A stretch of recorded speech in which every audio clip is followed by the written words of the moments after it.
like the afternoon shuffle, especially those that have kiddos and getting everywhere. So I appreciate your listening ears, and we're going to have a lot of great conversation today and maybe think through this new analysis a little bit. So I am a new assistant professor in the School of Ed and Center for Educator Preparation, and I teach both undergraduate and graduate courses for our early childhood program. And prior to this, I was an early childhood teacher. All of my classroom experience has been in preschool classrooms. I was a general ed teacher for a few years, and then life sort of did this, and I got my master's degree in my early childhood special ed license. And so I worked as an early childhood special ed teacher for about 5 years in a preschool classroom. And during that time, I was, for whatever reason, maybe innately, I was always just interested in those back and forth patterns of communication that I had with children. Although then I didn't have this language to attach to it, but I was always mindful of the wider messages I was sending to children in my classroom in the context of social constructions of race and gender and affectional orientation. And thinking through really now what I was really engaging in was thinking through my philosophy of teaching and learning and how I was distributing social goods through those patterns of communication. And what I found during my graduate studies is that little is known about the ways that preschool teachers articulate their beliefs and their practices, and how those beliefs influence their practices and their relationship building with teachers or with their students. There's just not a lot of data out there. And so I went into my doc program hoping to make visible teacher philosophy in these back and forth patterns of communication, particularly with children infant through age 5. And so I started digging into applied linguistics, and I was looking at Courtney Kasdan and James Paul Gee in classroom discourse and sort of the saying and doing and being in a classroom. And that sort of got at a little bit what I was trying to dig into. And I was also reading Ways with Words, Shirley Bryce Heath's Ways with Words, and Jenny Cook-Gumphrey's Social Literacies, and really getting at the sociolinguistics in those back and forth patterns of communication. And so I rested on Basil Bernstein's theory of pedagogic discourse. And so I'm going to lay out some terms for you in a bit because his theory is layered. But basically, in a nutshell, he gets at both of this idea of applied linguistics and these back and forth communications and sociolinguistics. What I found also is that there has been no research in infant through age 5 that I could find that attends to pedagogic discourse inquiry. There was nothing available. All of it had occurred in K through 12 settings. And so in absence of that in our field, in our early childhood field, most of it focused on conversation styles and classroom quality. They talked, most of the research is situated in conversation-rich environments and looking at syntax and grammar and cognition, but didn't really attend to philosophy or those distributions of social goods. And interestingly, our birth through age 8 field is really grounded in child-centered practices and child-centered thinking, and most of our research doesn't present it that way. We present that child and teacher relationship in a hierarchy, and typically it's the teachers presented first and the child second. And so throughout my dissertation, I make a really conscientious effort to place the child first and the teacher second.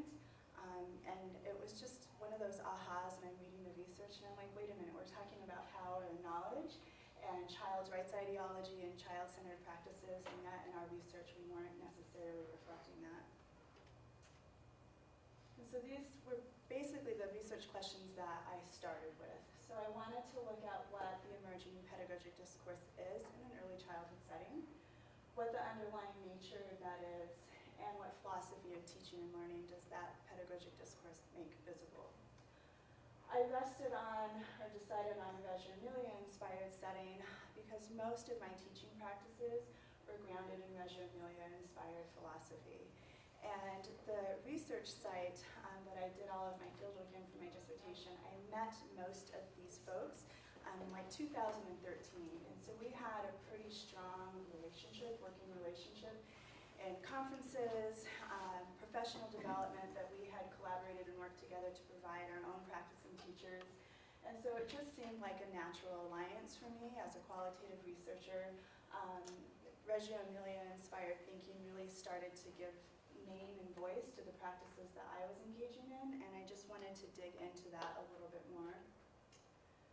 And so my research site is in the Rocky Mountain region, and it serves about 200 children and their families, ages 6 weeks through age 5. It's well known for its adoption of the Italian pedagogy Reggio Emilia. And really internationally, the school is looked to provide professional development. They have multiple study tours, and they are well connected with the Italian scholars in Reggio Emilia, Italy. Reggio Emilia is grounded in the learning, the progressive learning theories of Loritz Malaguzzi, pardon my Italian, John Dewey, Lev Vygotsky, and for those of you that are natives to Colorado might be a little familiar to the work of Francis and David Hawkins. And really, Reggio Emilia is centered on this image of the child is strong and competent, and they focus a lot on children's rights ideology, and in particular children's rights to participate in their daily lives. So it sounded like a good fit to think about how we distribute social goods and our back and forth patterns of communication in children. And so here's a quick snapshot of my research participants. They all had graduate degrees. They averaged about 13 years of teaching, and were all over, from all over the U.S.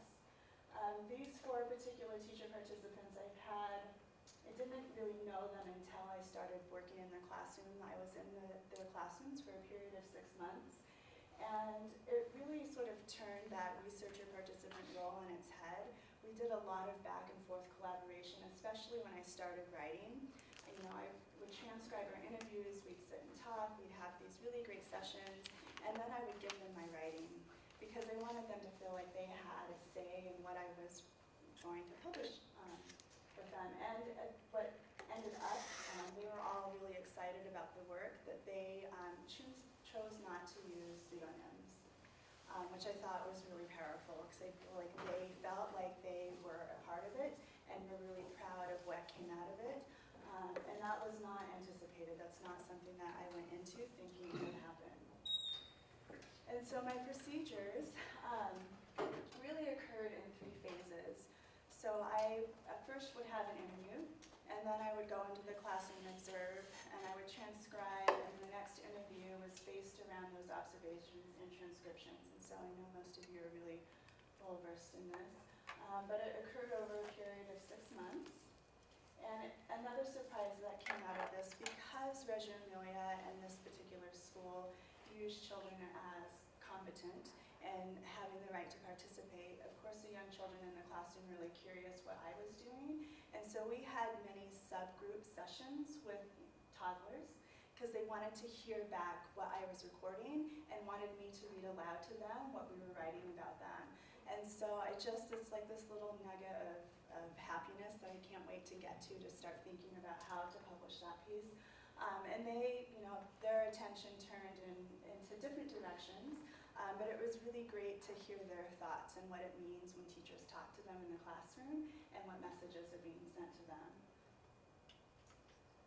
And so here I'm going to take a minute. So any questions before I start laying out all of these terms, because there are a lot with this theory about participants of the research site or the process, grad students. Okay. So Bernstein's theory has many layers, and the first being regulative discourse and instructional discourse. And the regulative discourse really gets at sociolinguistics. It's everything that we've encountered outside of the classroom. So we think of all of the socializing institutions like economics and politics, religion. Okay. And then it represents the wider goals and purposes and directions. So we look at teacher philosophy, how all of those socializing institutions really create our truth and knowledge, our epistemology of the world. And the instructional discourse really gets at the knowledge and skills being taught, so those in-the-moment, day-to-day conversations. Another layer to Bernstein's theory is curriculum genres and social registers. And in early childhood, there is a wide variety of curriculum genres to choose from, so most notably are Waldorf and Montessori, and this one just happens to be Reggio Emilia. And register variables look at those back and forth exchanges, right? It digs a little bit deeper into those patterns of communication. We think about learning cycles and sources of meaning and interpersonal elements. And in a minute, I'm going to give you some data that emerged to sort of make these more explicit. And then the last two are classifications and framing and modes of control. And this is where the research for me got really interesting, because Bernstein really has these fixed categories of open and closed modes of control and how power and knowledge are negotiated. There's a real, either it's considered to be a strength or a weakness. And you'll, as I keep talking, you'll find out that this particular side really challenged that. And so I want to move on to the regulative discourse. And so through all of our conversations and the interview processes, things that were really staple across all four is that this idea of traditional schooling didn't sit well with them. They felt like they never really learned to play the game of school, and they didn't really like that box style of teaching and learning, that theme-based instruction. And so it seems sort of common sense or natural for them to prefer more in-depth investigations and to really sit with the children and work and play with them and build curriculum and instruction based on their needs and interests. Some of the theorists that just clicked with them, that was one of the words that was used a lot. It just seemed to, like, you know, the stars come out and the birds are singing and everything sort of aligns. And of course it was those with Reggio Emilia, but other philosophers that they attended to in early childhood. I know I'm not in an early childhood audience per se, but Bev Foss and Deb Carter and Marge Curtis were some that kept coming up. One of the teachers would slide back into her religion and often talked about her teaching practices through the lens of her religion, which I thought was really open and kind of her to share that with me, considering especially it's not a parochial school. And some of the wider goals and purposes, really wanting, it came from moments when the teachers felt most fulfilled. When I would ask them about their wider goals and purposes, they would go back and reflect on times where they felt like they were most successful in the classroom. And most often it was just when the classroom flowed, when they could step back and have a really interesting environment for the children to engage with materials and sort of mess about, that's what they call it. And that learning sort of was occurring innately and organically, that they were there to facilitate it. And are there parallels with Waldorf or Montessori in the story? Yes, and so that's a really great question and next steps for research. I think that how Waldorf positions their curricular instructional design is different than Reggio Emilia, just as Montessori is different. There are some similar elements, but that was something that we thought about doing next steps and other environments to see how these outside influences, this regulative discourse and instructional discourse, looks different or could be shaped in different curriculum genres. That notion of messing about, I remember echoes with Hawkins and Montessori. Yeah, absolutely. Yep, that's right. So instructional discourse, there weren't really a lot of ahas for me with this. It was really grounded in developmental domains in early childhood, but the three that popped up among all four of them was social emotional development, and that by far was, there was a heavy emphasis placed on that. And then they talked about cognition and language development. And so they really, foundational to their teaching practices were building relationships. So they focused a lot on providing children through modeling behavior how to cope and negotiate all kinds of problems that arise in a classroom, whether cognitive problems or social emotional problems. Interestingly for cognition, they sort of got at math and science and literacy, but more often they focused on cultivating the scientist in the child. So getting children to ask why questions, to sort of challenge their thinking, the teacher's thinking, and their peers' thinking. And then as far as language development, just to use their words. So nothing groundbreaking with their instructional discourse, so all par for the course. Any questions? Refreshing to hear teachers use that language. Yeah, it is. And you know, we had this really, so last weekend I was at a conference and we had this really great conversation about this particular school in general, thinking about the socioeconomic status and the children and families that this particular school serves, and who does that silence in the process? Because it does sound like a sort of utopia, but how do we interrogate this kind of thinking in settings that teachers might not be teaching in? So, curriculum genre, I'll go over this really quickly to get to the fun part, at least the part that I really enjoy doing. Presentation of knowledge. So they never really came in with a curriculum, a preset curriculum. It was all built with the children. So they really considered their classroom environment to be the third teacher, and they would fill the teacher with materials and provocations is the word that they used. And they would sit and listen and observe. And for sparks, anything that the children were talking about that they might pull from those conversations and build an in-depth investigation. And so a lot of the accumulation of those knowledge, of those developmental domains, they situated it in peer relationships. So they really see their role is to get the children to become autonomous in the classroom so they can sort of, again, sit back and facilitate.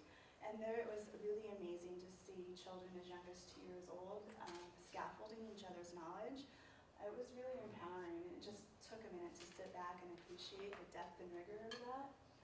And then the evaluation process, there are no standardized tests in this environment. It's all based on documentation. They are always taking pictures and taking anecdotal notes, and through those documentations, they share with teachers in the wider community the depth and the rigor of what they're doing in the classroom. Teachers in this setting often refer to the children in their classrooms as experts and leaders, which I thought was really powerful. Is that like part of their training, or does that emerge out of practice? Yeah, I think both. I think this particular school is connected to a teacher accreditation program that has also adopted the Reggio Emilia philosophy. Okay. And again, it's really grounded in child's rights ideology. And so we're seeing children as competent, and I think it takes practice and work to get there. And again, these teachers have been practicing, for an average of 13 years. And so I'm not sure if new teachers in the school have come to that understanding yet, but that's where these particular teachers were at. Any other questions about the school? Something we're trying to push our secondary teachers to think about, that their students have expertise. Yeah, absolutely. And I think that goes back to the evaluation process. I mean, they do have, they have standards and accreditations that they have to be accountable for. And instead of taking standards and mapping them onto the child, they start with the child first and identify what standards they're engaging in, and then how to build and scaffold their learning. So it's just it's like an inverted process. So how did the teachers, is it just like from day one, they would start letting the children know they were experts? I mean, how did they start using that language? Well, I don't, that's interesting. I never heard them call the child an expert face to face. This was in conversation. But I think it was more through relationship building and trusting the children with materials that you might not necessarily have in other environments. Like they're really heavy in materials, so a lot of like loose parts and things that you would like go to a hardware store. One of the classrooms had a bicycle station where they had a bike mounted to the wall and real tools for the children to take apart the bike and put it back together. And so I think that they communicate that, or at least would say they try to communicate this idea of experts and leaders through relationship building. But I feel like I need to capture that and check back with my participants, because they would tell me otherwise. Any other questions? This is why I fell in love with early childhood. Okay, so learning cycles.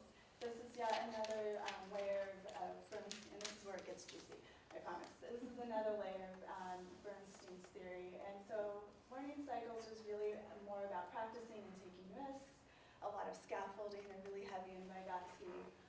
Sources of meaning moved back to documentation. Right? They were always looping back to children's activity and talk and play. And interpersonal variables.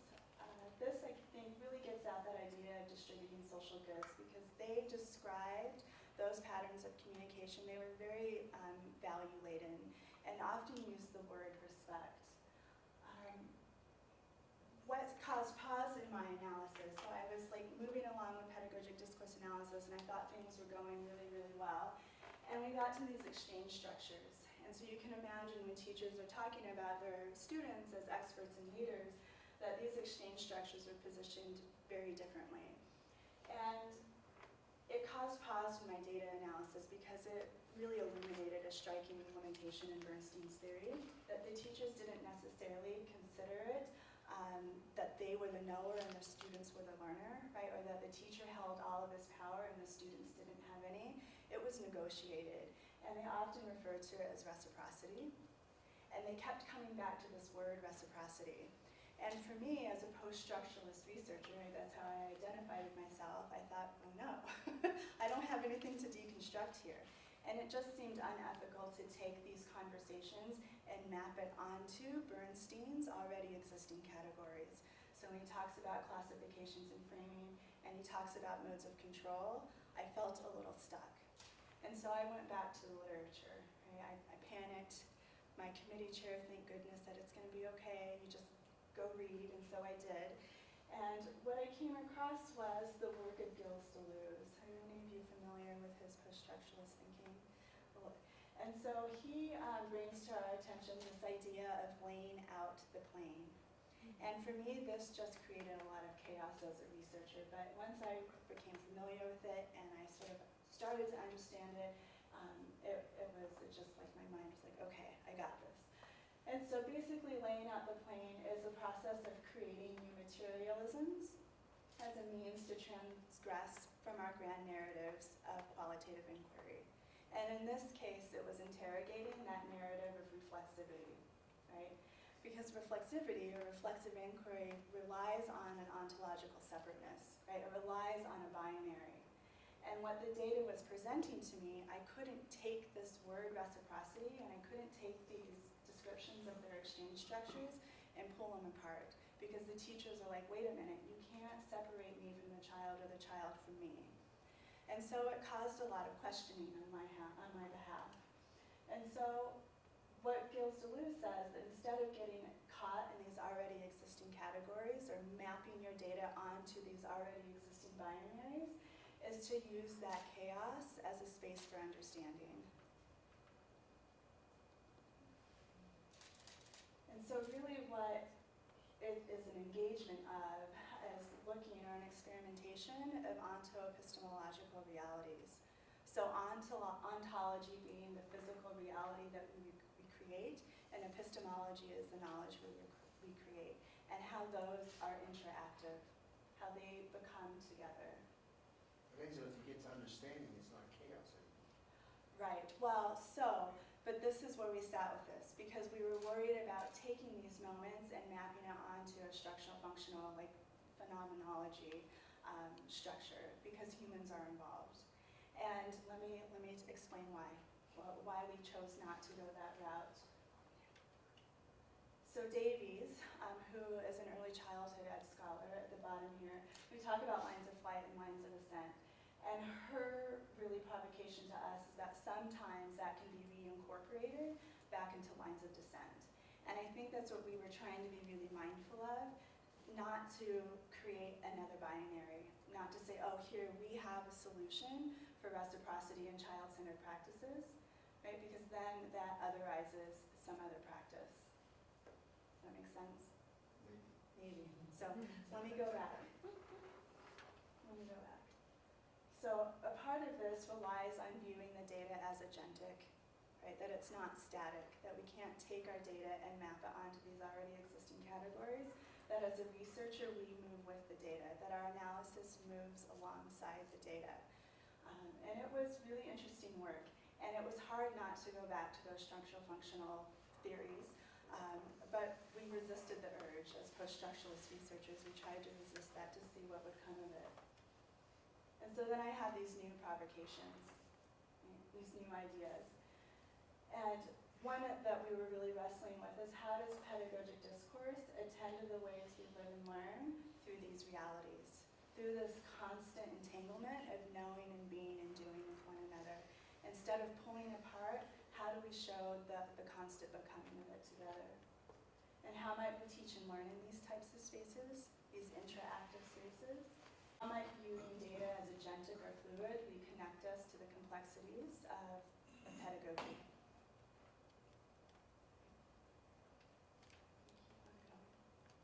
So lines of flight.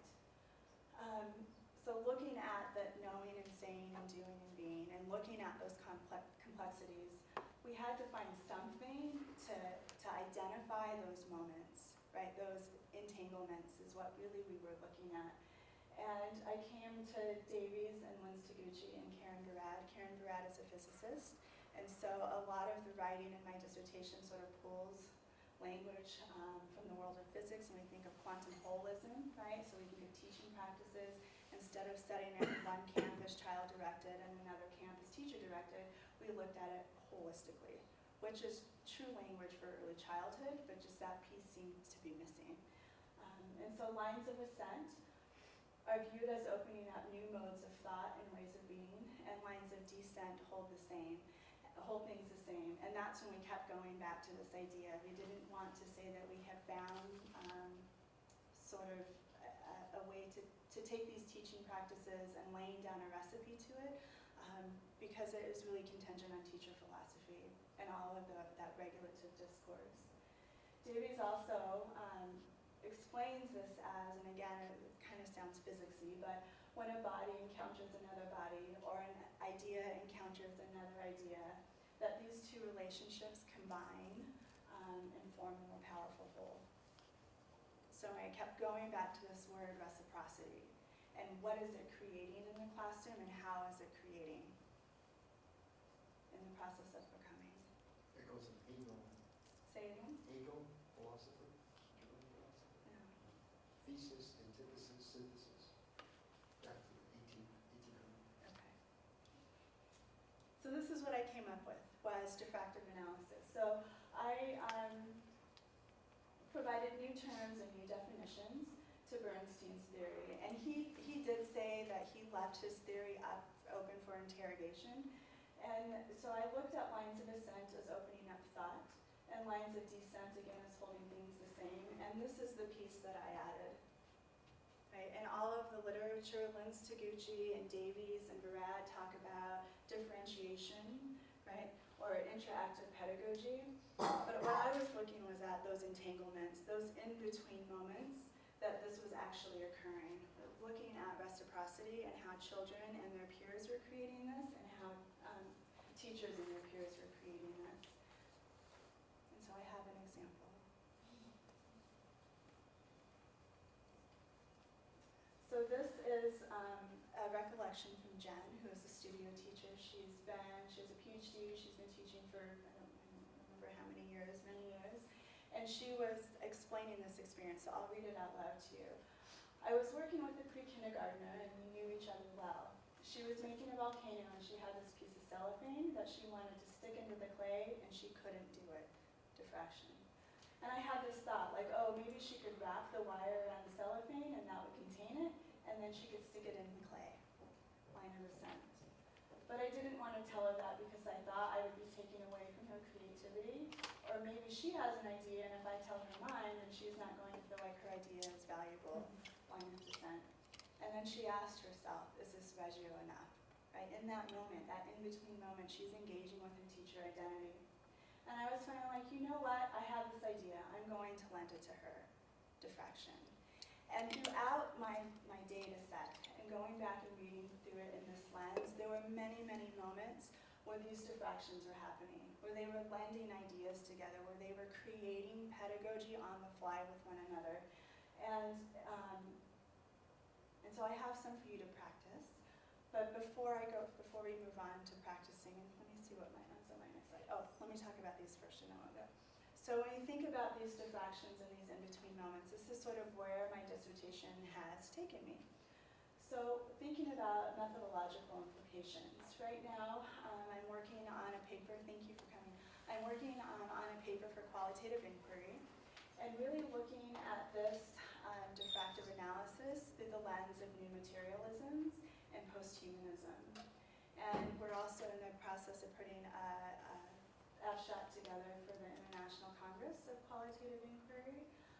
to rethink this idea of viewing, or not rethink, to continue to think of treating data as agentic and fluid, particularly in a classroom context where all of these back and forth patterns of communication are occurring, and what can we illuminate? Not necessarily capture, right? We don't want to capture and map it onto, but what can we illuminate through the movement of data?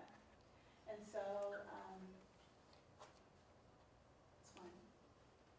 And then practical implication is looking at teacher preparation and professional development. And so the second piece that we're working on is looking at intra-active pedagogy and going beyond the divide of theory and praxis. And traditionally, my understanding, traditionally, teacher preparation is either presented as teacher-directed or child-directed. And I think what the teachers are really making visible in this data set, and in particular Jen's, is her ability to sort of bounce back and forth between these theories and philosophies in the moment. Those in-between spaces, and in my dissertation I talk about ethical mattering. Those decisions you make in the moment as a teacher and what's best for the child. And so Deleuze talks about this as a zone of intermediation, right? Kind of taking a page from Vygotsky, but these in-between moments that occur between children and teachers. And Lynn Taguchi and Karen Davies talks about interactive pedagogy. And so I ended my dissertation really with this provocation, that we have essentialism that really grounds teacher-directed learning, and we have progressivism that really grounds child-centered learning. But I think in order to understand the complexities of teaching in an infant through 5 setting, that maybe, possibly, positioning it as diffractionism. That as teachers ourselves and our teacher identity, we have to learn to diffract and move in and out of these theories of practice in classroom settings. And yeah, maybe use it as a conceptual tool for teaching, the process of teaching and learning. So any questions? Pretty challenging stuff. It's interesting work. This is where, so I have those 2 publications that I'm working on. The other piece is looking at diffractive analysis and diffractionism and peer relationships. And so we really are just putting it out there to see if it gains traction. And if it does, we'll keep moving forward through it. And if not, we'll go back to that hard onto epistemological work and see what else we have. But I think that we have come upon something that could be pretty interesting. And I really love the idea of trying it out in Waldorf settings and Montessori settings. And then, too, thinking through, professional development and teacher preparation. I think there's a lot of discourse right now about getting teachers into the field and then keeping them in the field. And I think that if we attend to teacher identity in a way that makes visible those day-to-day complexities instead of separating them, then maybe there's something to that. So as you've been talking, I've been thinking a lot about power. Yeah. And how power plays out in this. Epistemology, I think about it as kind of the construction of knowledge, but whose knowledge and who gets to sort of decide on that? And oftentimes, we position the power in the teacher's hands a lot of times. And I love this idea of balance, but I'm wondering if the teachers in the study were teaching youth from different cultures, different neighborhoods, different spaces than where they grew up, and how they sort of interacted with cultural ways of knowing that maybe fell outside of their own, and how they kind of negotiated those diffractive spaces, and how to decide on power and knowledge and all of that. That's a really great question, and I think that's also a next step. So we think about curriculum genres, but we also think about socioeconomic status and gender, social constructions of race and gender and affectional orientation, and how these ideas, again, that conversation of what do they exclude? Because one of the critiques of this particular school is that it serves mostly upper socioeconomic statuses, and that what is represented in the school isn't necessarily indicative of our larger population. And that, again, when we had this conversation last Friday at the conference, it really was challenging that. You know, what is it excluding? Who are we excluding by this? And it's a really intense conversation because there are folks that are really protective of this philosophy in their school, which makes sense, right? They live and breathe this. But ironically, this school is located right across the street from a trailer park, and there are no students from that community visible in the school. So that's a great question. Yeah, it makes me think too about what do teachers need to know then, Right. in sort of their training process and learning process in these defactive moments. What sorts of practices, knowledges, all of that do they need to know in making those decisions? And I think we could start at looking at their regulative discourse, right? And the individual teachers, all of those socializing institutions that we've been a part of, because we know that that really directs our day-to-day lives. And I think that that's a starting point. But going back to those in-between moments, right? In my dissertation, I talk about as a moment of ethical mattering. That when a child presents them with something that might challenge their identity or their philosophy of teaching, how do they engage and react to that? And it just so happens that these teachers talked about mutual respect and experts and leaders. So who knows what that might look like in the neighborhood that was just next to the school. Yeah. I mean, related to that, I'm thinking of Heath's ways with words and kinds of questioning and how questioning is framed and acted in different communities, even within the same town, and how so you were saying in your findings here, the focus on why, asking why questions and getting the kids to ask why, whereas in some communities that might not be the way they think about how to ask questions or what questions to ask. Yeah, I think that, and again, it goes back to that layer of social registers and exchange structures, and being really mindful that those are really couched in wider socio-linguistic issues that we might not be attending to. Yeah. You mentioned complexities, and I thought right away of Bill Berry's work on cognitive development, that would a teacher's, but the ability to handle ambiguity as a skill set that might be useful to. Yeah. And Kuhn, Tom Kuhn, structural revolutions and paradigm shifts, that's where that happen. And you're challenging the existing paradigms. So there might be something there to help. He goes through the whole history of science and when paradigms shifted and what allowed for that. And I think too, what I hear you saying, and connecting it back to the experience I had with my field work, is teacher identity, and really trying to struggle and navigate with that, because in her mind, she sort of had to let go of this paradigm of what she thought was high quality teaching and swing into something that she didn't necessarily feel comfortable with. And it was through this process of just coming to understand those complexities, right? And maybe framing it for her as interactive, right? That is, maybe a pendulum that you swing back and forth from. The other thing that caught my attention in my work in Northern Ireland, we found there's been some research on early demonization as young as age 4, I think, of the other. So there might be some published work over there that would help. And it's really interesting. So the conversation that I had with the children of those small group, impromptu investigations that we had with the children, it was really interesting to hear them talk about each other's play and how they positioned each other's play. And the words that they were using, again, didn't describe their peers as experts or leaders, but definitely you could hear some of that in their conversations and otherizing. It's really interesting, fascinating work to dig into and play with. Any other questions? What were some of the other tasks besides the bike on the wall and the tools? What were some of the other ways that the kids were engaging? So let me let that sort of refresh my memory in all of the classes that I was in. So thank you so much. I'm sorry if No, you it's said okay. this already. I did come a little bit late. Yeah, and so we'll start, so in Kyle's classroom, I might be able to pull up some, actually I don't think that's on here.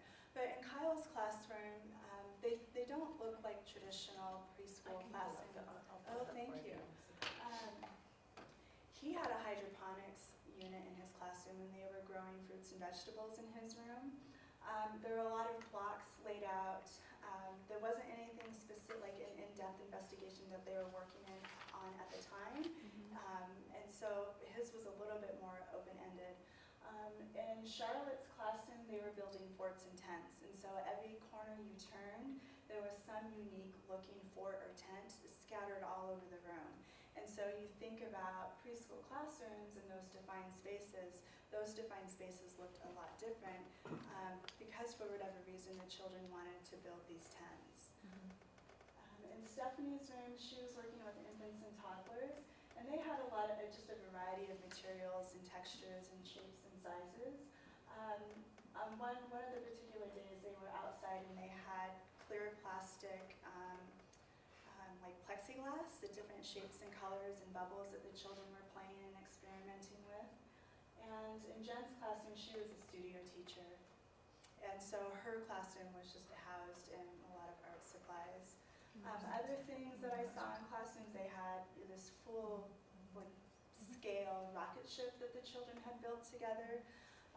This last weekend in the professional development trainings, they were working with programming. 3- and 4-year-olds were really interested. Well, first it started, they wanted to build a go-kart, and this go-kart turned into a robot, and they wanted to learn how to program the robot. So 3- and 4-year-olds were working on programming these small robots that they had bought, and it started through dance. So they had a dancer come in and dance, and then they were making peanut butter and jelly sandwiches and coding those steps and thinking about how they could code a robot.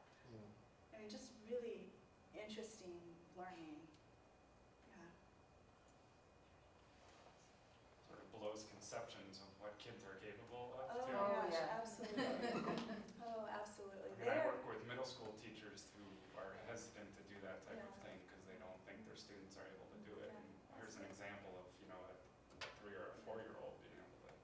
And one of the teachers, and this reminds me of what Bill was saying, one of the teachers has this really great TED Talk.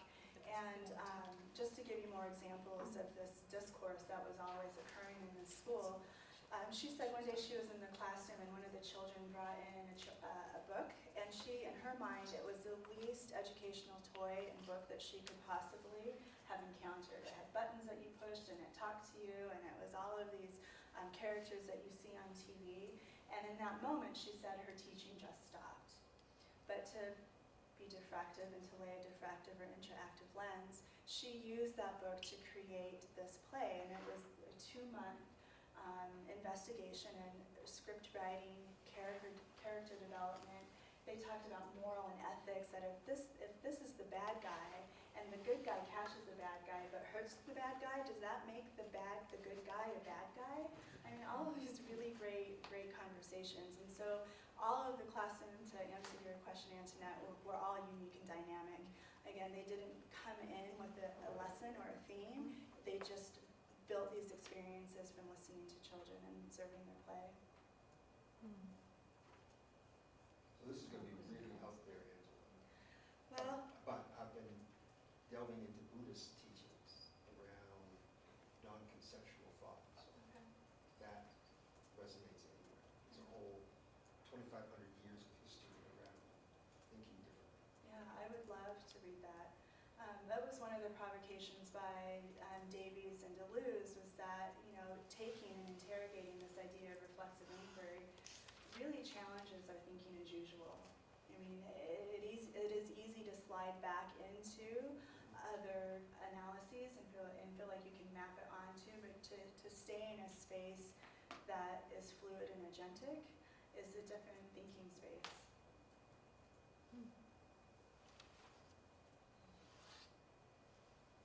And do we do that enough with our graduate students? Yeah. We tend to push them towards existing theories all the time.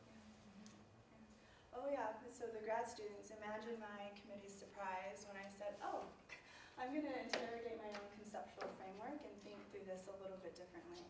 So I brought, like a teacher, I brought a diffractive analysis for us to try. If you want to, if not, that's okay, we can sit and visit. But one of the things that I want to lay out as a cautionary that the key terms are really contingent on the data that emerged in my dissertation. So the idea behind staying in that diffractive, intraactive space is listening to your data and sitting with your data and really getting to know what it calls for, right? Does that make sense? And so the lines of flight, descent, and diffraction, but that these key terms would look different in your own data set. I think that's true to qualitative inquiry, right? And so this is a conversation that happened between Jen and a 3-year-old, and they were in the process of reading a book called Abby Yo-Yo. I don't know if you're familiar with Abby Yo-Yo. The children brought it to class one day and wanted to go and to take the book with them into the studio and draw and paint it. And so this is the conversation that ensued.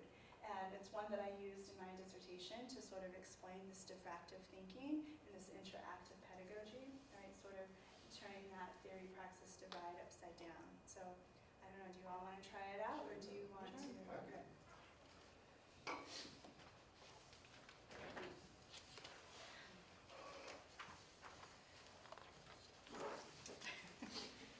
You don't have to.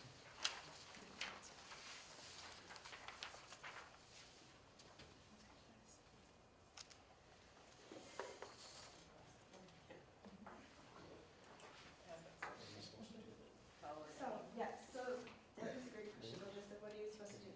So first, just take a minute to familiarize with the codes and definitions. And then line by line, go through and see what you think if it's a line of ascent or a line of descent or a diffraction. Brought that in. As I'm looking here, I feel like I see a lot of diffraction. Some negotiations between the teacher and the student. And I'm wondering, like, the teacher sort of has an idea of what the drawing should look like. And I'm wondering if the student is sort of pushing back against that idea throughout, especially on the second column here. The teacher keeps saying, well, Jen keeps saying, this is an eye, and then it's a head, silly. That's straight out of my kids' mouths right there. But it's like this negotiation of, in some ways, Jen has this idea of what it should look like, and I think Kelly has another idea, and they're kind of negotiating that space. And I think one of the ways that it really jumps out to me is when she says, I want to draw all of this, Kelly says that, and Jen brings it back to, okay, so this is the chin, right? And so it feels like a little tug and pull and kind of getting messy right there.